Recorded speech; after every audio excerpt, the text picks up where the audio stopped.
Chapter 1 states of matter में अब तक हम लोगों ने लेटेंट हीट तक पढ़ लिया था और कल मैंने लेटेंट हीट के बारे में थोड़ा सा इंट्रोडक्शन दिया था, ठीक है। आज दोबारा से पूरे अच्छे से समझते हैं लेटेंट हीट।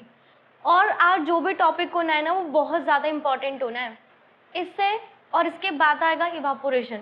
ये दोनों टॉपिक बहुत ही ज़्यादा इम्पॉर्टेंट है। अभी तक जो फर्स्ट चैप्टर है ना उसमें जो मोस्ट इम्पॉर्टेंट टॉपिक है वो आज के लेक्चर में ही कवर होंगे, ठीक है। तुम्हारे यूटीज में जो क्वेश्चन आएगा ना 100% इवापोरेशन या लेटेंट हीट से एक क्वेश्चन तो 100% होगा। तो आज की क्लास में ना हम लोग तुम्हारी एनसीईआरटी के कुछ क्वेश्चंस को भी डिस्कशन करेंगे और कुछ ऐसे मोस्ट इम्पॉर्टेंट क्वेश्चन डिस्कस करेंगे जो जर्नली यूटी और हाफ ईयरली में पूछे जाते हैं, ठीक है। तो पहले लेटेंट हीट को समझते हैं। मैंने आप लोगों को कल एक एग्जाम्पल दिया था कि हम लोग आइस ले लेते हैं एंड मान लो कि उस आइस का जो टेम्परेचर है वो -2 डिग्री सेंटीग्रेड है, ठीक है। फिर हमने इसे हीट करना शुरू किया था। तो जब आप इसे हीट करोगे तो इसका क्या इंक्रीज होगा? Temperature, right. तो फिर थोड़ी देर के बाद जब आपने इसको हीट किया तो मान लो इसका टेम्परेचर कितना हो गया? -1 डिग्री। आप फिर इसे हीट कर रहे हो तो इसका टेम्परेचर फिर इंक्रीज होगा। अब आपका जो आइस है वो कितने पर पहुंच जाएगा? 0 डिग्री। अब आपने इसे फिर हीट किया, अब क्या होगा? आप लोगों ने इसे फिर हीट किया, फिर क्या होगा बताओ जल्दी। अब ये वाटर में कन्वर्ट होगा। किस में कन्वर्ट होगा? तो जब मैंने इसको और हीट किया तो ये कन्वर्ट हो जाएगा वाटर में और इसका टेम्परेचर कितना डिग्री सेंटीग्रेड रहेगा? कल हमने इस बारे में डिस्कस किया था कि जब आपका आइस वाटर में चेंज हो रहा होगा तब आपका टेम्परेचर इंक्रीज तो दैट मीन्स अब इस स्टेट में जो मैं हीट एनर्जी दे रही थी, ठीक है, इस स्टेट में मैं जो हीट एनर्जी दे रही थी वो कहाँ पे यूज हो रहा था? स्टेट को चेंज करने में। कहाँ पे यूज हो रहा था? अभी तक आप लोग जो हीट एनर्जी दे रहे थे वो क्या कर रहा था? Temperature increase. फिर हीट एनर्जी ने क्या किया था? Temperature increase. बट यहाँ पर हीट एनर्जी ने क्या किया? यहाँ पर हीट एनर्जी ने स्टेट को चेंज किया। क्या किया? यहाँ पे टेम्परेचर इंक्रीज। अब ये पानी बन चुका है। जब आपकी आइस कंप्लीटली मेल्ट हो जाएगी ना वाटर में, जब तक पूरी की पूरी आइस वाटर में कन्वर्ट नहीं हो जाएगी तब तक, ध्यान से सुनना, तब तक टेम्परेचर इंक्रीज। टेम्परेचर कब इंक्रीज होना शुरू होगा? जब पूरी की पूरी आइस वाटर में कन्वर्ट हो जाएगी। जब कंप्लीट आइस वाटर में मेल्ट हो जाएगी, इसके बाद अगर तुम इसे हीट करोगे तब क्या होगा? तब तुम्हारा टेम्परेचर इंक्रीज होना शुरू हो जाएगा। समझ गए क्या मेरी बात? तो इस तरह से मान लो ऐसे हीट करते करते करते करते आप हीट कर रहे थे और आपका जो वाटर है ना उसका टेम्परेचर कितना पहुंच गया, और फिर आप लोगों ने इसे हीट किया तो फिर क्या हो जाएगा? अब वेपर बनेगी। क्या बनेगी? और अब उस वेपर का टेम्परेचर कितना होगा? फिर से टेम्परेचर चेंज क्यों नहीं होगा? क्योंकि अगेन स्टेट चेंज हो रही है। तो जब भी आप लोग स्टेट को चेंज करते हो ना तब हम लोग जो हीट एनर्जी देते हैं उस हीट एनर्जी से टेम्परेचर इंक्रीज नहीं होता। तो वही हमारी लेटेंट हीट होती है। वो वाली heat energy which has to supplied to change the state of substance is called its latent heat. वो वाली हीट एनर्जी जो तुम तब देते हो जब स्टेट चेंज होता है, तब उस एनर्जी को हम क्या कहते हैं? Latent heat. तो यहाँ पे भी हीट एनर्जी है, यहाँ पे भी हीट एनर्जी है, यहाँ पर भी सिर्फ स्पेसिफिक ये वाली हीट एनर्जी क्या कहलाएगी? Latent heat. क्या कहलाएगी? अब यहाँ पर टेम्परेचर इंक्रीज हो रहा है तो ये हीट एनर्जी लेटेंट हीट नहीं है। यहाँ पर भी टेम्परेचर इंक्रीज हो रहा है, ये भी लेटेंट हीट। सिर्फ यहाँ पे स्टेट चेंज हो रहा है, यहाँ पर वाटर किस में कन्वर्ट हो रहा है? वेपर में। तो ये वाली फिर से क्या हो जाएगी? Latent heat. तो लेटेंट हीट एक्चुअली में क्या है? लेटेंट हीट एक्चुअली में हीट एनर्जी है। क्या है? कौन सी हीट एनर्जी? वो हीट एनर्जी जो स्टेट को चेंज करने में यूज होती है। समझ गए क्या? अब चाहे वो क्या हो, सॉलिड से लिक्विड हो या लिक्विड से वेपर हो या इसका उल्टा हो। समझ गए? सिंपल भाषा में जब स्टेट बदलेगा तब मैं जो हीट एनर्जी दूंगी उसी को हम क्या कहते हैं? लेटेंट हीट एनर्जी या लेटेंट हीट एनर्जी। इसे लेटेंट हीट एनर्जी लिख लेना। समझ गए क्या? अब पहला पॉइंट तो मैं कितनी बार समझा चुकी हूँ। Latent heat does not raise the temperature. Latent heat कभी भी टेम्परेचर को इंक्रीज नहीं करती, but latent heat has always to be supplied to change the state of substance. But latent heat जो देते हैं वो सिर्फ सब्सटेंस के स्टेट को चेंज करता है। नहीं आई क्या बात समझ में? तो याद रखना, जब भी लेटेंट हीट एनर्जी होगी तब टेम्परेचर चेंज। अब जरा यहाँ पर देखो, यहाँ पर वर्ड दिख रहा है लेटेंट। लेटेंट मतलब होता है हिडन। लेटेंट मतलब क्या होता है? ठीक है, तो लेटेंट हीट को हम हिडन एनर्जी कहते हैं क्योंकि ये सब्सटेंस के अंदर छुपी होती है, सिर्फ तब जब आप स्टेट को क्या करोगे? चेंज करोगे। समझ आ गया? कोई दिक्कत? फर्स्ट पॉइंट क्लियर हो गया। Second point, so latent heat which is given to change the state of substance can not be detected by thermometer क्या करता है? टेम्परेचर को मेजर करता है। ठीक है, थर्मोमीटर क्या करता है? टेम्परेचर को। अब ना एक बीकर लो, उसमें बर्फ डाल दो और नीचे से गर्म करना शुरू करो, उसमें डाल दो थर्मामीटर। ठीक है, तो अब क्या होगा, जब तुम्हारी बर्फ -2 डिग्री सेंटीग्रेड पे थी तो मेजरमेंट आएगा, नॉर्मल थर्मामीटर से तो नहीं आएगा। Normal thermometer minus temperature measure नहीं करेगा। ठीक है ना, तो टेम्परेचर -2 डिग्री सेंटीग्रेड आएगा। अब आप लोग इसे गर्म करोगे तो फिर रीडिंग चेंज होगी, -2 से कितना बढ़ जाएगा? 1। फिर आप गर्म कर रहे हो, फिर रीडिंग बढ़ जाएगी 0। लेकिन जब आइस मेल्ट होगी तो टेम्परेचर तो 0 पे ही बना रहेगा ना। हमारी आइस जब मेल्ट होना शुरू होगी, आपकी जो आइस है वो 0 डिग्री सेंटीग्रेड पे पहुंच गई, अब वो पिघलना शुरू हो रही है, वो पिघल के किस में बदलेगी? और वाटर का टेम्परेचर कितना रहेगा? तो उस ड्यूरेशन में क्या थर्मामीटर मेजर करेगा? थर्मामीटर तो अभी 0 ही दिखाएगा। इसलिए हम लेटेंट हीट को कभी भी थर्मोमीटर से डिडक्ट नहीं कर पाते। समझ गए? क्योंकि लेटेंट हीट के टाइम पर टेम्परेचर इंक्रीज नहीं हो रहा होता। समझ गए? अब यहीं पे मेरे पास एक क्वेश्चन है। ठीक है, यहीं पर आप लोग एक क्वेश्चन को देख सकते हो, Why latent heat does not cause a raise of temperature of the substance? जब हम लेटेंट हीट की बात कर रहे हैं तो लेटेंट हीट आपके सब्सटेंस का टेम्परेचर इंक्रीज क्यों नहीं कर रहा? समझ गए? आया क्वेश्चन? अब इसका रीजन सुनो। आप लोगों को वैसे ये बात पहले से ही पता है, पता है नहीं पता है? जब हम लोग स्टेट को चेंज करेंगे, मान लो सॉलिड से क्या लेकर आना है? लिक्विड लेकर आना है। ठीक है, सॉलिड स्टेट से क्या लेकर आना है? तो आपके पार्टिकल्स को क्या चाहिए होगा? Kinetic energy. क्या चाहिए होगा? कितनी काइनेटिक एनर्जी? इतनी काइनेटिक एनर्जी कि वो अपने स्पेस को छोड़कर क्या हो जाए? दूर हो जाए, जिससे उनका फोर्स ऑफ अट्रैक्शन कम हो जाए। तो वही है हमारा आंसर। एवरी सब्सटेंस, चाहे वो सॉलिड है चाहे लिक्विड है, उन सब के पास कुछ ना कुछ फोर्स तो होता है ना, जिससे पार्टिकल एक दूसरे को क्या करते हैं? अट्रैक्ट करते हैं। सॉलिड के पास फोर्स क्या होता है? बहुत ज्यादा।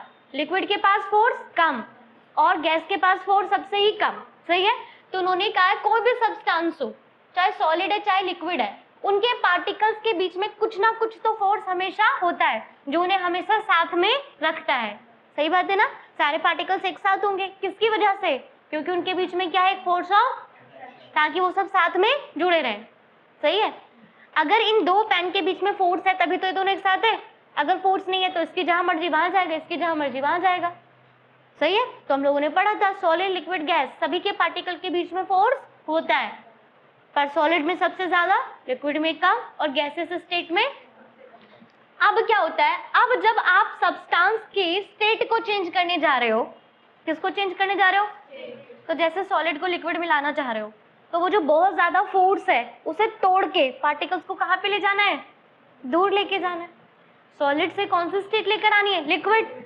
तो सॉलिड के बीच में जो फोर्स ऑफ अट्रैक्शन लग रहा था, हमें वो क्या करना पड़ेगा? तोड़ना पड़ेगा, और तोड़ के उन पार्टिकल्स को कहाँ लेके जाना पड़ेगा? तो उस टाइम पे वो हीट एनर्जी उस फोर्स को ब्रेक करने में लग जाती है। समझ आ गई मेरी बात? तो जब आप लोग सब्सटेंस की स्टेट को चेंज करते हो तो ये जरूरी है कि आप उनके बीच के फोर्स ऑफ अट्रैक्शन को कम करो या तोड़ दो। समझ गए?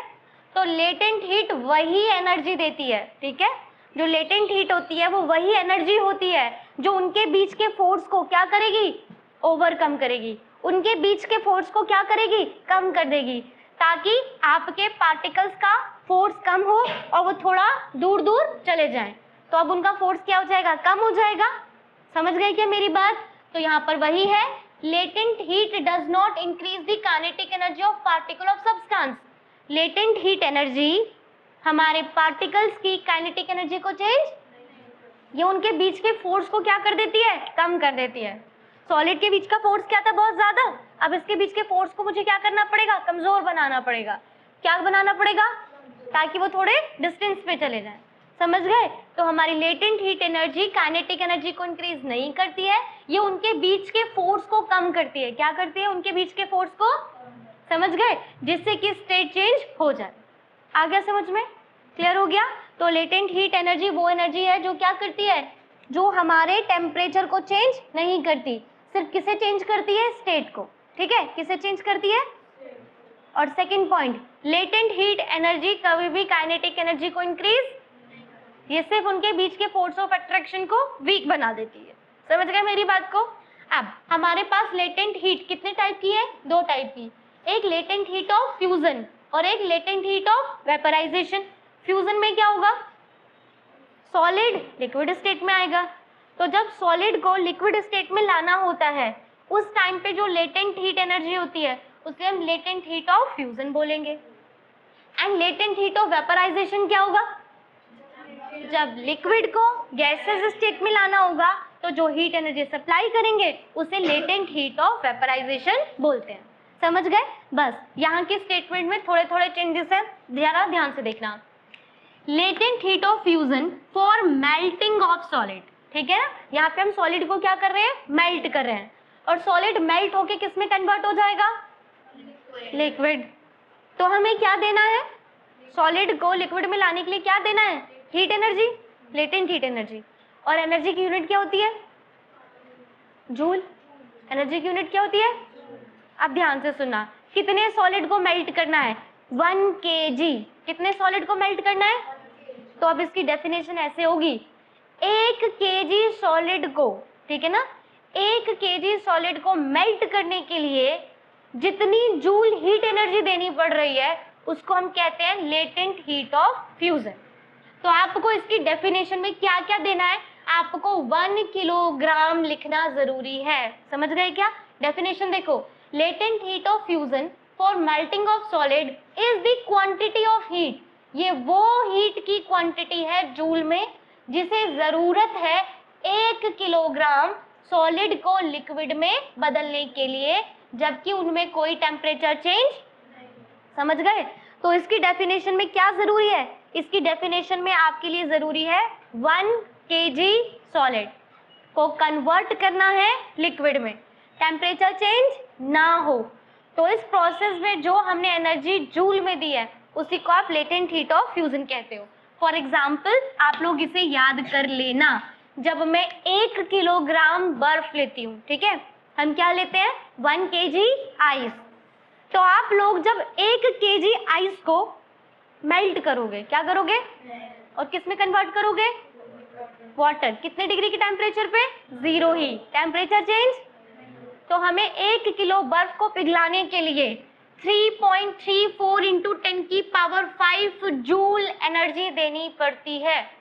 समझ गए, कितनी देनी पड़ती है, ये बहुत कम क्वांटिटी नहीं है बच्चों, इट्स 3.34 इंटू 1 2 3 4 5, इतनी बड़ी क्वांटिटी है ये। समझ गए? तो आपके आइस का लेटेंट हीट ऑफ फ्यूजन कितना कहलाएगा, 3.34 इंटू 10⁵ जूल पर केजी। दैट मीन्स 1 किलो बर्फ को पिघलाने के लिए मुझे इतनी हीट एनर्जी देनी पड़ेगी। समझ आ गया? कोई दिक्कत है क्या? क्लियर हो गया?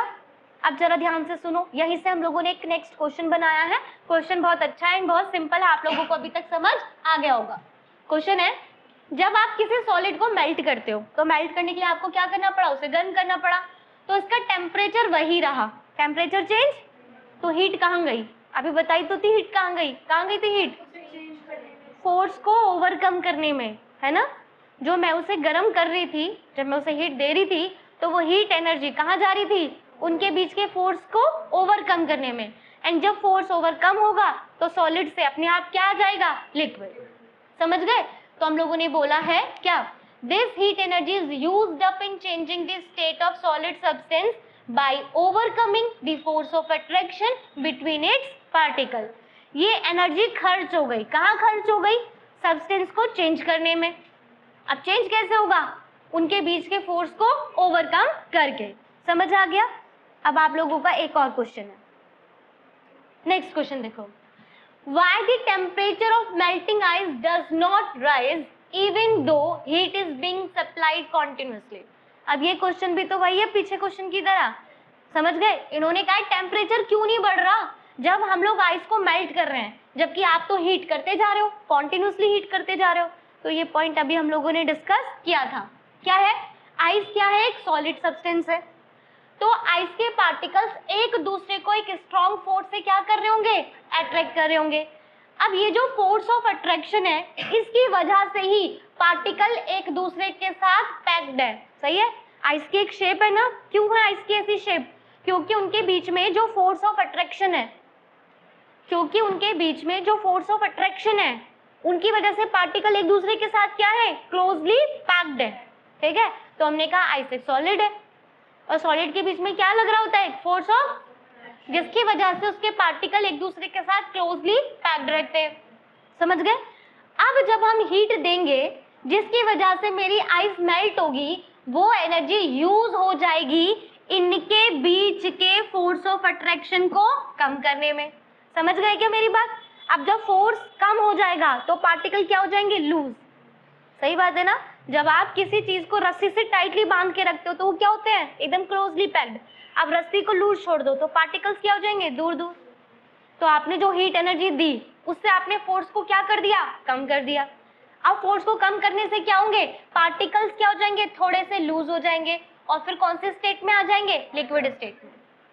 इसीलिए हम कहते हैं कि heat does not increase the kinetic energy of particle. इस टाइम पे, जिस टाइम पे स्टेट चेंज हो रहा है, उस टाइम पे काइनेटिक एनर्जी इंक्रीज नहीं हो रही, सिर्फ फोर्स ओवरकम हो रहा है। और टेम्परेचर किसकी वजह से बढ़ता है? काइनेटिक एनर्जी की वजह से। ठीक है? टेम्परेचर किसकी वजह से बढ़ता है? यहाँ काइनेटिक एनर्जी तो बढ़ ही नहीं रही, तो टेम्परेचर भी इंक्रीज नहीं होगा। समझ आ गई क्या मेरी बात? कोई दिक्कत है क्या? अच्छा, एक और समझो, ये वाला पॉइंट भी समझो।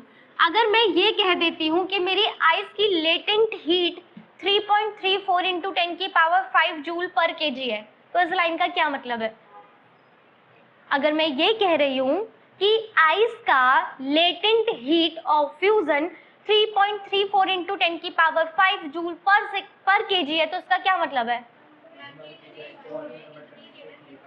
इसका मतलब है कि 1 केजी आइस को कंप्लीटली मेल्ट करने के लिए मुझे आइस को 3.34 इंटू 10 की पावर 5 जूल की हीट एनर्जी देनी पड़ेगी। समझ आ गया क्या? किसी को कोई दिक्कत है क्या? कोई डाउट? आगे चले? समझ आ गया? अब नेक्स्ट क्वेश्चन है, ये बहुत इंपॉर्टेंट क्वेश्चन है। ठीक है? इस क्वेश्चन को अच्छे से समझ लेना, ये क्वेश्चन इंपॉर्टेंट है। When we hold a piece of ice in our hand, it feel very cold. एक ऐसे पॉइंट है, आज ऐसे करना, अपने हाथ पे जाके ना बर्फ रखना 0 डिग्री सेंटीग्रेड वाली, और दूसरे हाथ पे अगर हम 0 डिग्री सेंटीग्रेड का ही पानी रखें। एक हाथ में क्या है? बर्फ, वो भी 0 डिग्री सेंटीग्रेड की है, और एक हाथ में क्या है? पानी, वो भी 0 डिग्री सेंटीग्रेड का ही है। तो हमें किससे ज्यादा ठंडा महसूस होगा? हमें आइस से ठंडा महसूस ज्यादा होगा। क्यों?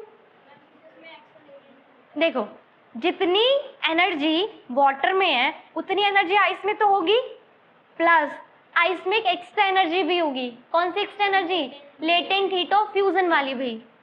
सही बात है ना भाई? आप लोग समझो जरा मेरी बात को। हमारा जो वाटर था, आपका जो वाटर था वो कितने डिग्री सेंटीग्रेड पे है, और हमारी जो आइस है वो भी कितने पे है। तो जितनी एनर्जी इसके पास है उतनी एनर्जी इसके पास तो है ही, प्लस इसके पास एक एक्स्ट्रा एनर्जी है। कौन सी extra energy? Latent heat of, जो इसने ली होगी। क्यों ली होगी? यहाँ से यहाँ पर आने में। समझ गए क्या मेरी बात? तो इसलिए आइस के पास एक्स्ट्रा कम एनर्जी है। समझ गए? अब सुनो, मैंने अपने हाथ पे क्या रखा? बर्फ रख ली। क्या रख ली? ठीक है? और यहाँ पे क्या रख लिया? वाटर। अब आइस क्या करेगी? मेरे हाथ से हीट एनर्जी लेगी।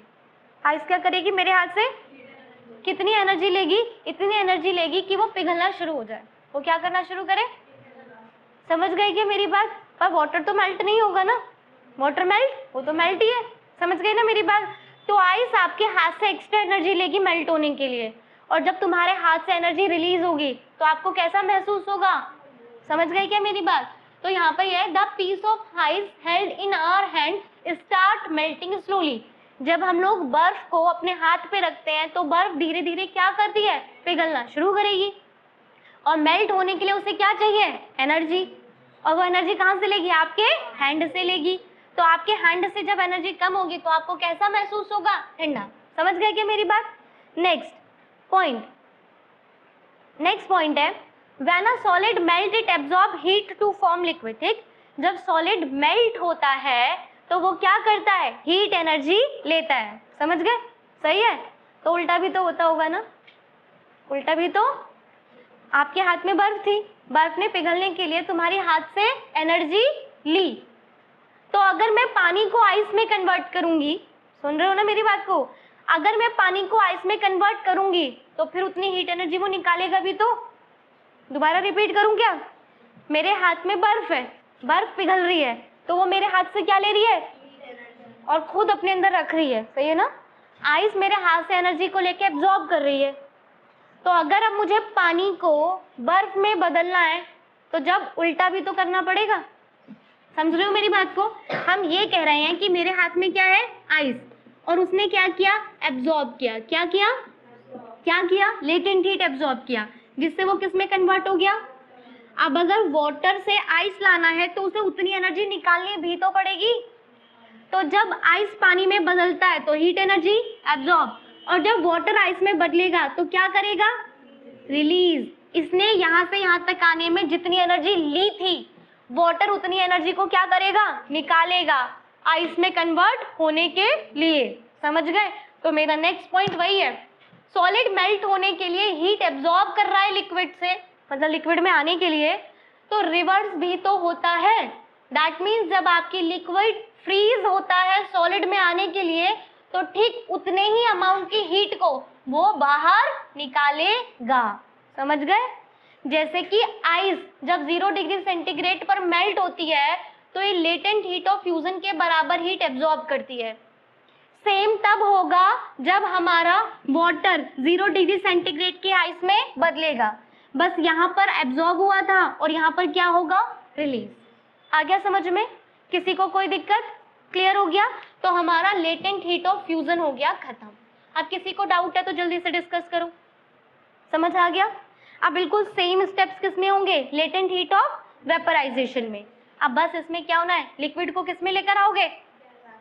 अब इसकी डेफिनेशन भी क्या होगी, जब आप लोग 1 kg लिक्विड को, किसको, 1 kg लिक्विड को किस में कन्वर्ट करोगे, वेपर में। तो उसके लिए आपने जितनी हीट एनर्जी इन जूल दी, that is what, latent heat of vaporisation. और इसमें भी टेम्परेचर चेंज, तो वहां पे जो डेफिनेशन थी सेम डेफिनेशन यहाँ पर होगी।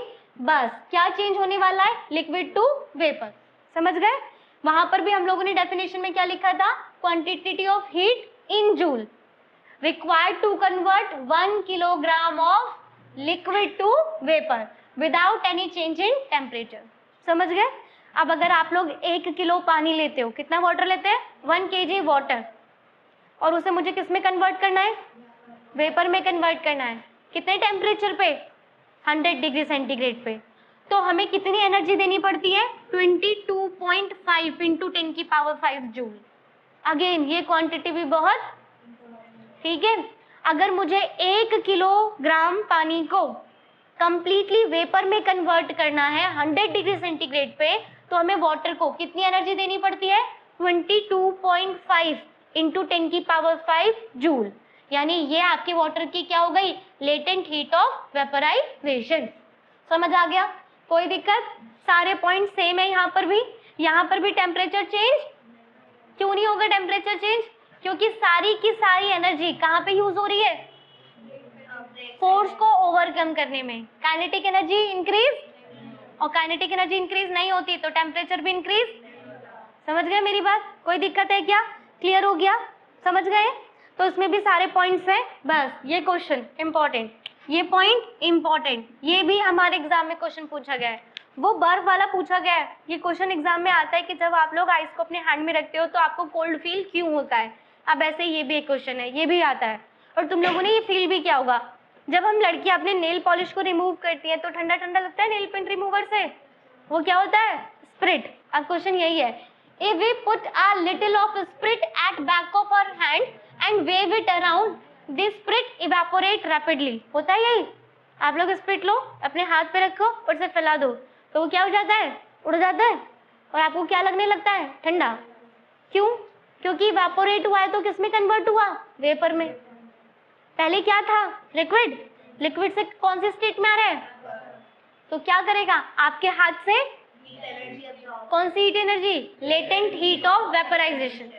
अब आपके हाथ से एनर्जी खत्म हुई है तो आपको कैसा महसूस होगा, समझ रहे क्या मेरी बात, कोई दिक्कत है क्या? नेक्स्ट देखो, when water change into stream, जब आपका पानी किस में कन्वर्ट होगा, तो ये क्या करेगा, लेटेंट हीट को एब्जॉर्ब करेगा। ठीक उल्टा भी होने वाला है, सही है ना, जब पानी वेपर में बदलता है तो एब्जॉर्ब करता है और जब वेपर वाटर में बदलेगी तो, समझ गई क्या मेरी बात, कोई दिक्कत है क्या? इसीलिए जब आपके हाथ पर स्टीम आके टकराती है तो बहुत ज़्यादा बर्न हो जाता है। अगर आपके एक हाथ पर 100 डिग्री सेंटीग्रेड की स्टीम आके लगे और दूसरे हाथ पे 100 डिग्री सेंटीग्रेड का वाटर गिरे तो किससे ज़्यादा पेनफुल पेन होता है? क्यों?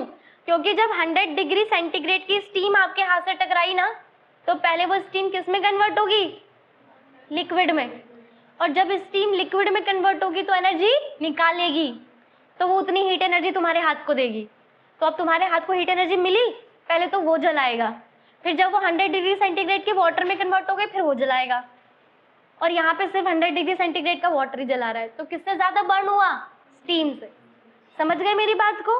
भाई स्टीम में एक एक्स्ट्रा एनर्जी है ना, कौन सी एक्स्ट्रा एनर्जी है, लेटेंट हीट ऑफ वेपराइजेशन।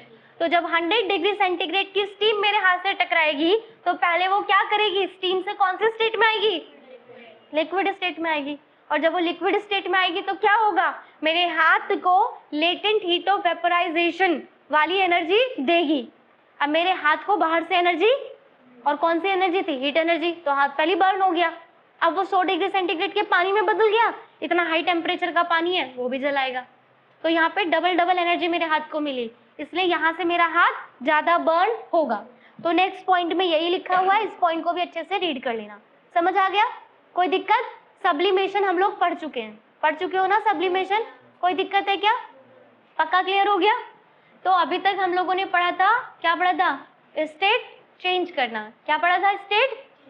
और मैंने कल आप लोगों को बताया था कि स्टेट दो तरीके से चेंज होता है, यही बताया था, एक बार तो टेम्परेचर की वजह से और एक बार, तो टेम्परेचर वाला खत्म हो गया। अब हम पढ़ेंगे effect of change of pressure. अब आप फिर से स्टेट को चेंज करोगे, आप फिर से सॉलिड को कहाँ पे लाओगे, लिक्विड, लिक्विड को कौन सी फॉर्म में लाओगे, गैस, या उल्टा भी करोगे, लेकिन अब किसकी हेल्प से, समझो अब जरा। Physical state of matter can also be change by increasing the pressure और डिक्रीजिंग द। अब चलो सबसे पहले हम क्या करते हैं, गैस को लिक्विड स्टेट में लाते हैं, सही है, गैस को कौन सी स्टेट में लाते हैं, इसका एग्जाम्पल कल मैंने तुम्हें दिया था, ऑक्सीजन गैस को सिलेंडर में भरना, किसका एग्जाम्पल है, इसी का ही है। भाई देखो नॉर्मल हम पे एक प्रेशर लग रहा है, कौन सा, 1 एटमॉस्फेरिक प्रेशर, सही है। अगर मैं इस कमरे में बैठी हूँ तो यहाँ पे क्या प्रेजेंट है, और वो एयर हम पे प्रेशर डाल रही है, वो कितना है, 1 एटमॉस्फेरिक प्रेशर। अब मैं ऑक्सीजन गैस को सिलेंडर में भरना जा रही हूँ, कहाँ भरने जा रही हूँ, सिलेंडर में प्रेशर क्या हो जाता है, बहुत ज्यादा हाई, सिलेंडर में प्रेशर क्या हो जाता है। कल मैंने आप लोगों को एक एग्जांपल दिया था ना, पिस्टन दिया था, ऐसे सिलेंडर है, सिलेंडर में क्या है, पिस्टन, यहाँ पे गैस है, गैस क्या होती है, बहुत ज्यादा, मैंने कहा था इस पिस्टन को नीचे दबा दो, यही कहा था, पिस्टन को नीचे, तो यहाँ पे पिस्टन दब गया, ठीक है। तो पिस्टन को दबाने से प्रेशर क्या हो गया, इंक्रीज, तो पार्टिकल्स क्या हो जाएंगे पास पास, तो वो गैस से कौन सी फॉर्म में आ गया। लेकिन अब एक गड़बड़ हो गई, ध्यान से सुनना जरा मेरी बात, आपने प्रेशर को क्या किया, प्रेशर को इंक्रीज करने से गैस कौन सी फॉर्म में आ गई, लेकिन जब हम लोग इस पिस्टन को नीचे दबाते हैं ना तो हीट एनर्जी निकलती है, क्या निकलती है। अब हमें ना उस हीट एनर्जी को जल्दी से कम करना पड़ेगा, तो तुम्हें इसे क्या करना पड़ेगा, ठंडा, समझ गए, क्या करना पड़ेगा, समझ गए। जब हम लोग सिलेंडर में ऑक्सीजन गैस भरते हैं ना तो सिलेंडर गर्म होना शुरू हो जाता है, तो हमें उसे क्या करना पड़ता है, कूल डाउन करना पड़ता है, क्या करना पड़ता है, समझ गए। तो जितनी हीट एनर्जी निकलती है उसे हम क्या कर लेते हैं, एब्जॉर्ब कर लेते हैं, समझ गए। तो बहुत इंपॉर्टेंट पॉइंट है, ध्यान से सुनना, gas can be liquefied by applying pressure, gas को हम लिक्विड स्टेट में ले आते हैं, कैसे? प्रेशर को लगा के और साथ में टेम्परेचर को।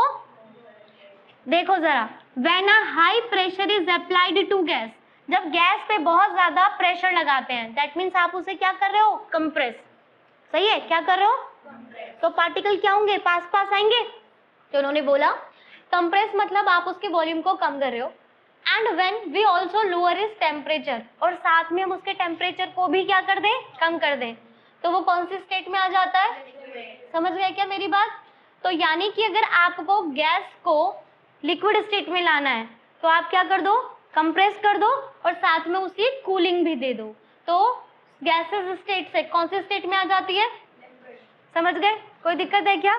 अब नेक्स्ट पॉइंट में इसका रीजन लिखा हुआ है और इसका रीजन तुम लोग पहले से क्लियर कर चुके हो। देखो, हमारी गैस के बीच में बहुत सारे स्पेस होता है। अब तुम क्या कर रहे हो? ये देखो, गैस के बीच में बहुत सारे स्पेस अवेलेबल है। अब तुम पिस्टन को नीचे दबा रहे हो, पिस्टन को क्या कर रहे हो? तो क्या तुम इनके बीच के स्पेस को कम कर रहे हो? अब पार्टिकल दूर दूर थे, अब पार्टिकल को क्या करना पड़ेगा? पास पास आना पड़ेगा। तो यहीं पर है, we can reduce the space between particle of gas by enclosing it in at cylinder and compressing it by pushing the piston। ठीक है, अगर आप अपनी गैस को सिलेंडर में भर रहे हो, ठीक है, अब आप क्या करो? किसके ऊपर वेट रख दो, तो वेट रखने से पिस्टन कहाँ पर आएगा? नीचे की तरफ आएगा। तो इसकी वजह से पार्टिकल के बीच का स्पेस क्या हो जाएगा? कम हो जाएगा। अब आपने और वेट रख दिया तो पिस्टन और नीचे आएगा, तो पार्टिकल्स के बीच में स्पेस और कम हो जाएगा। तो क्या हो जाएगा? ये गैस से कौन से फॉर्म में आ जाएगा? लिक्विड फॉर्म में आ जाएगा। समझ आ गया? बट यहाँ पे तुरंत कूल भी करना पड़ता है। समझ गए? गैस को लिक्विड स्टेट में लाने के लिए प्रेशर बढ़ाओ और साथ में उसे ठंडा भी करो। तो नेक्स्ट पॉइंट है, इफ इनफ फोर्स या प्रेशर आप पिस्टन पे लगाते हो तो आपकी जो गैस है वो हाईली कंप्रेस्ड हो जाती है। क्या हो जाती है? हाईली कंप्रेस्ड मतलब पार्टिकल पास पास आ जाते हैं। ठीक है, पार्टिकल क्या होते हैं? तो अब क्या होगा? जब पार्टिकल एक दूसरे के इतना पास आ जाएंगे, जब पार्टिकल एक दूसरे के, तो उनके बीच में फोर्स ऑफ अट्रैक्शन बढ़ जाएगा। समझ गए? पार्टिकल के पास आने पे फोर्स ऑफ अट्रैक्शन काम करने लगेगा, तो कौन सी स्टेट में आ जाएगी? दैट मीन्स आपने गैस को लिक्विफाइड कर दिया। समझ गए क्या मेरी बात? और नेक्स्ट पॉइंट, हीट से रिलेटेड, जब हम गैस को कंप्रेस करते हैं बहुत ज्यादा, कंप्रेस मतलब उनके बीच के स्पेस को कम कर रहे हो, ठीक है, तो उसकी वजह से हीट प्रोड्यूस होती है। क्या होती है?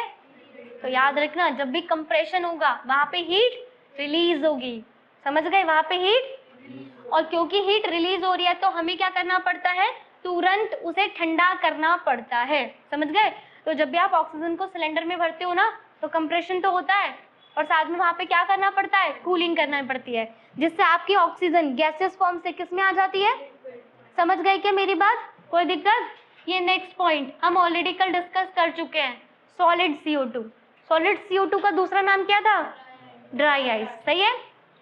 तो इसी तरह से प्रेशर को, decreasing the pressure and rising the temperature can change the state of matter. उल्टा काम, ऊपर क्या क्या था? प्रेशर और टेम्परेचर। अब क्या कर रही हूँ? हाँ, तो उससे क्या होगा? पहले क्या हो रहा था? गैस सॉलिड में आ रही थी, अब सॉलिड। समझ गए क्या मेरी बात को? तो अगर आप सॉलिड कार्बन डाइऑक्साइड लेते हो, एंड सॉलिड कार्बन डाइऑक्साइड का दूसरा नाम क्या है? इस क्वेश्चन को 1 नंबर में बहुत पूछा जाता है, ड्राई आइस का केमिकल नेम दो, दैट इज सॉलिड CO2। अगर आप इसे हाई प्रेशर पे रखते हो, ठीक है, जो हमारी ड्राई आइस होती है उसे हमें कहाँ पे रखना पड़ता है? अब अगर मैं प्रेशर को कम कर दूं, प्रेशर को और टेम्परेचर को, तो वो ड्राई आइस किस में कन्वर्ट हो जाएगी? गैसियस फॉर्म, वो गैस वाली CO2 में कन्वर्ट हो जाएगी। समझ गई क्या मेरी बात? कोई दिक्कत है क्या? अब ध्यान से सुनते रहना, बहुत जरूरी है ये वाली बात। अगर मैं when a slab of solid CO2, carbon dioxide सिल्लियों की फॉर्म में मिलती है। आप लोग देखते हो ना, बर्फ खरीदने जाते हो तो बर्फ कौन सी फॉर्म में मिलती है? स्लैब की फॉर्म में। ऐसे ही ड्राई आइस भी किसकी फॉर्म में मिलती है? स्लैब। तो उन्होंने कहा अगर आप एक स्लैब ले लेते हो CO2 का और आप उसे हवा में रख दो, कहाँ पे रख दो? तो प्रेशर क्या हो गया? कम। यहाँ पे तो प्रेशर कम है ना, रूम में बस कितना प्रेशर है? Only 1 atm। इसे आप स्टोर कहाँ पे रख रहे थे? हाई प्रेशर पे। कहाँ पे रख रहे थे? अब हाई प्रेशर से तुमने कमरे में रख दिया, हाई प्रेशर से कमरे में रख दिया, तो यहाँ प्रेशर क्या हो गया? कम हो गया। और रूम टेम्परेचर 35 डिग्री सेंटीग्रेड तो होता है, तो टेम्परेचर बढ़ गया, प्रेशर घट गया, तो ड्राई आइस किस में बदल जाएगी? CO2 में। ये डायरेक्टली किस में बदल जाएगी? तो इन्होंने वही बोला है कि अगर आप इसे एक्सपोज कर देते हो एयर में तो प्रेशर रिड्यूस हो जाता है, नॉर्मल एटमॉस्फेरिक प्रेशर आ जाता है जो 1 atm है, और टेम्परेचर बढ़ जाता है, तो ये किस में कन्वर्ट होना शुरू हो जाती है? समझ गए क्या? अब ये इसका इंपॉर्टेंट पॉइंट है जो मैं आप लोगों को समझा चुकी हूँ ऑलरेडी, कि हमारी जो ड्राई आइस होती है उसे सॉलिड CO2 कहते हैं। ये बहुत ज्यादा फ्रीजिंग इफेक्ट देती है, ठीक है। मैंने ये कल बताया था कि सॉलिड CO2 बहुत ज्यादा ठंडा सब्सटेंस है, बहुत कोल्ड सब्सटेंस है, इसीलिए ड्राई आइस को यूज करते हैं फ्रोज करने में। हमारे जितने भी फूड मटेरियल होते हैं उन्हें हम नॉर्मल आइस में फ्रोज नहीं करते, उनके लिए एक स्पेशल रेफ्रिजरेटर होते हैं, स्पेशल कोल्ड चैम्बर होता है जिसमें क्या भर के रखते हैं? ड्राई आइस, और वहां पे हमारे फूड मटेरियल फ्रोज होता है, ठीक है। ये पॉइंट हमने कल डिस्कस किया था, एक बार रीड करोगे तो समझ आ जाएगा। अब ये ट्राइंगल तुम लोगों को अच्छे से समझ आ गया क्या? गैस है, गैस को तुमने क्या किया? पहले यहाँ से सॉलिड से शुरू करता है, ठीक है। सॉलिड डायरेक्ट गैस में बदलती है तो क्या कहते हैं? सब्लिमेशन। और गैस जब डायरेक्ट सॉलिड में बदलता है तो उसे भी क्या कहते हैं? ठीक है ना। अब अगर गैस को लिक्विड में लेकर आना है तो कंडेंसेशन, और लिक्विड को गैस में लेकर आना है तो बॉइलिंग, सही है। और एक इवेपोरेशन भी है, वो भी डिस्कस करेंगे। सॉलिड को लिक्विड में लाना है तो मेल्टिंग, और लिक्विड को सॉलिड में लाना है तो, समझ आ गया? समझ आ गया? कोई दिक्कत? तो हमने मैटर को तो चेंज कर लिया, ठीक है। आपने डिफरेंट स्टेट को चेंज, बट एक पॉइंट रह गया जो मोस्ट इंपॉर्टेंट है, लिक्विड को गैस में लाना। कहाँ पे लाना? इवेपोरेशन।